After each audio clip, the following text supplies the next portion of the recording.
আমাদের দেশে বাইম মাছ খাওয়া অনেকেই বোঝে না। আসলে বড় বাইমগুলো এভাবে সুন্দর করে চুলতে হয়, তারপরে এভাবে পেটের ভিতর থেকে সমস্ত ময়লাগুলো পরিষ্কার করতে হয়। ময়লাগুলো পরিষ্কার করে এটাকে সুন্দর করে চাক চাক করতে হবে এবং সুন্দর করে হলুদময় মশলা দিয়ে সেটাকে ভোনা করতে হবে। শুধু ভোনা, ভাজি, ঠিক আছে? ভাজতে ভাজতে ভাজতে ভাজতে যখন লালচে লালচে কালার আসবে, এটা খাইতে সেই টেস্ট লাগবে। এই বড় মাছগুলো, বড় বাইম মাছগুলো অনেকে ছাল সহ খেয়ে ফেলে। আসলে এটা কিন্তু ছাল সহ খাওয়ার নিয়ম না।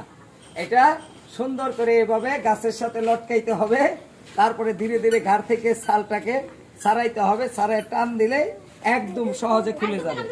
অনেককে দেখেছি ঘষা পরিষ্কার করে, এটা একটা সহজ পদ্ধতি। একদম টান দিলে ছালটা নেমে যেতেছে, ঘষাঘষির কোনো ঝামেলাই নেই, ঠিক আছে? আর এই পেটের ময়লাগুলো এখান থেকে ফেলে দিলে পরে সুন্দরভাবে দেখেন কি সুন্দর পরিষ্কার, একবারে জগজগা, একদম পরিষ্কার। এখানে কোনো ময়লা থাকবে না, এখানে ময়লা এক ফোঁটাও রাখা যাবে না, শুধু মাছ থাকবে পরিষ্কার অবস্থায়।